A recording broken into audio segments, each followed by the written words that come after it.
Selamat malam Sobat Investor, berjumpa lagi dengan saya Yanto Usdiantono, redaktur pelaksana idxchannel.com di program Top 5 IDX Channel yang akan membahas berita-berita terpopuler yang tersaji di IDX Channel.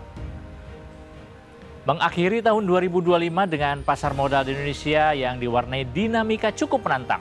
Ini antara lain ditandai dengan fenomena dividen trap pada saham ADRO dan lesunya kinerja 4 bank besar. Saham BBCA bahkan mencatatkan kinerja tahunan negatif untuk pertama kalinya sejak krisis finansial tahun 2008.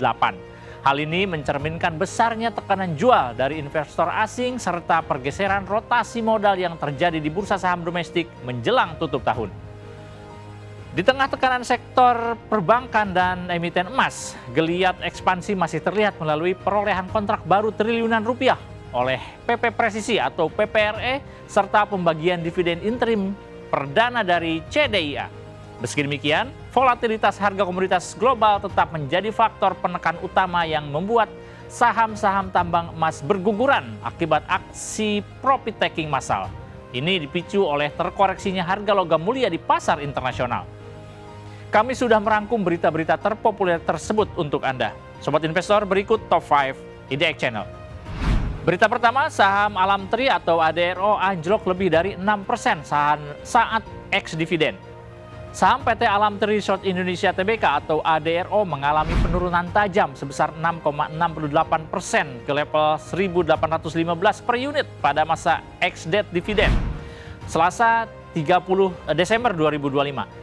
Penurunan ini membentuk gap down pada grafik harga akibat tekanan jual yang kuat pada pra-pembukaan pasar. Kondisi tersebut mencerminkan fenomena dividen trap, di mana koreksi harga hampir setara dengan estimasi dividen yield sebesar 7,45%. Secara teknikal, ADRO masih berada dalam fase konsolidasi setelah sebelumnya mengalami penurunan panjang dari area 2.400 hingga 2.500 per saham.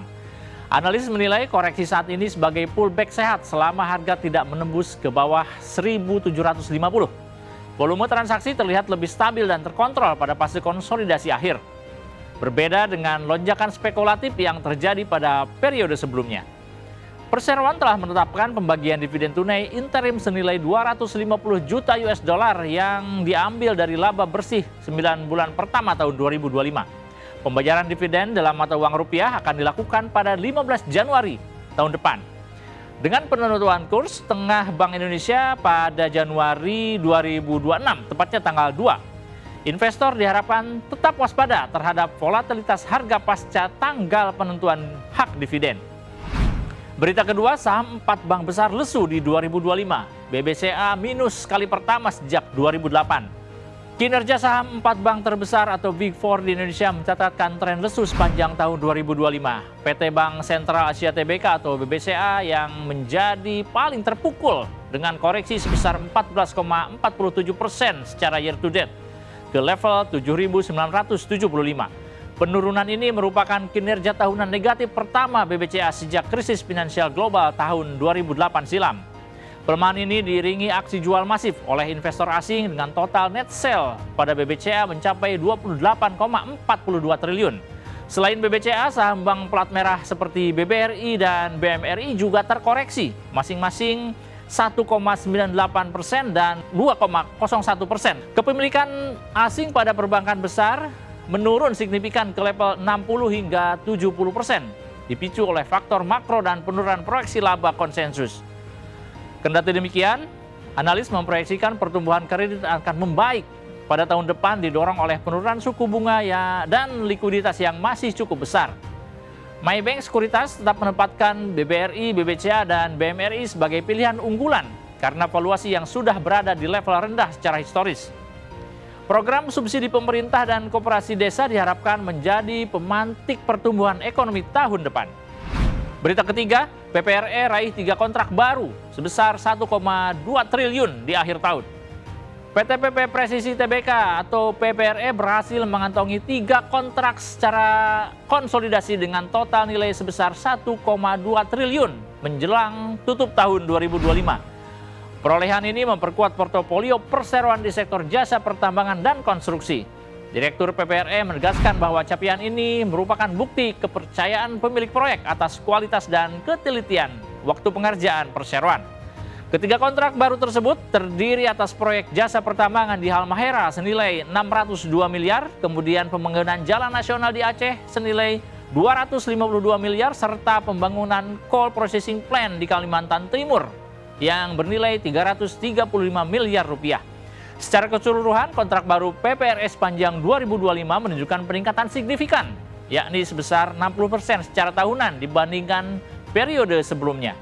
Tren positif ini juga tercermin pada kinerja keuangan perseroan yang mencatatkan pendapatan 1,6 triliun pada paruh pertama 2025. Segmen pertambangan dan konstruksi menjadi kontributor dominan dengan porsi mencapai 97,6% dari total pendapatan.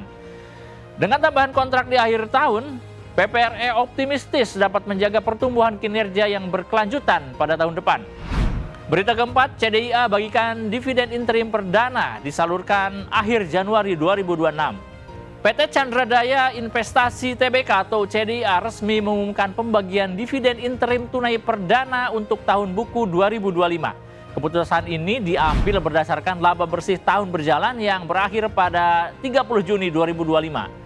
Anak usaha PT Chandra Asri Pasifik Tbk atau TPIA tersebut mencatatkan laba bersih yang dapat diatribusikan kepada entitas induk sebesar 67,84 juta US dollar. Total dividen yang dibagikan adalah sebesar 1,34 per saham untuk 124,83 miliar saham CDA yang beredar. Dengan harga saham di level 1.620, nilai ini mengindikasikan dividen yield sebesar 0,08%.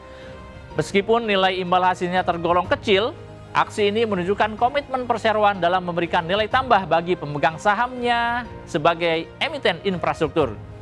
Adapun jadwal pembagian dividen telah ditetapkan dengan periode cum dividen pada 8 Januari dan ex dividen pada 9 Januari 2026. Para pemegang saham yang berhak akan menerima pembayaran pada tanggal 29 Januari 2026. Langkah ini menjadi milestone penting bagi CDIA dalam memperkuat posisinya sebagai perusahaan investasi yang mampu memberikan imbal hasil tunai. Berlanjut ke berita kelima, saham ARCI dan HRT ACS tumbang saat harga emas tergelincir. Saham-saham emiten tambang emas di Bursa Efek Indonesia mengalami kejatuhan massal pada Selasa tanggal 30 Desember 2025 menyusul koreksi tajam harga logam mulia. Saham HRTA ambles 6,52%, diikuti ARCI yang merosot 5,83%, serta penurunan pada emiten besar lain seperti ANTM, MDKA, dan AMMN. Penurunan ini terjadi akibat aksi ambil untung atau profit taking investor setelah emas mencapai rekor tertinggi. Harga emas dunia merosot 4,43% ke level 4.332 dolar per troy ounce setelah sebelumnya sempat menyentuh rekor 4.549 US dollar pada pekan lalu. Tidak hanya emas, harga logam mulia lain seperti platinum, perak, dan palladium juga mengalami penurunan tajam antara 9 hingga 15%. Kondisi ini diperparah oleh keterbatasan likuiditas pasar menjelang libur akhir tahun. Faktor geopolitik terkait hubungan Rusia dan Amerika Serikat serta investigasi mineral kritis oleh Donald Trump turut memengaruhi sentimen pasar. Meskipun terjadi koreksi, analis menilai prospek logam mulia terutama perak tetap positif menuju 2026 karena adanya kendala pasokan global. Emas tetap dianggap sebagai aset aman di tengah ketidakpastian ekonomi dunia. Demikian Top 5 EDX Channel edisi kali ini. Saya Yanto Kusdiantono, pamit undur diri. Harap diingat bahwa segala keputusan pembelian maupun penjualan saham sepenuhnya berada di tangan Anda, Sobat Investor. Pantau terus berita ekonomi, bisnis, dan pasar modal hanya di IDX Channel TV, idxchannel.com, dan media sosial IDX Channel. Sampai jumpa.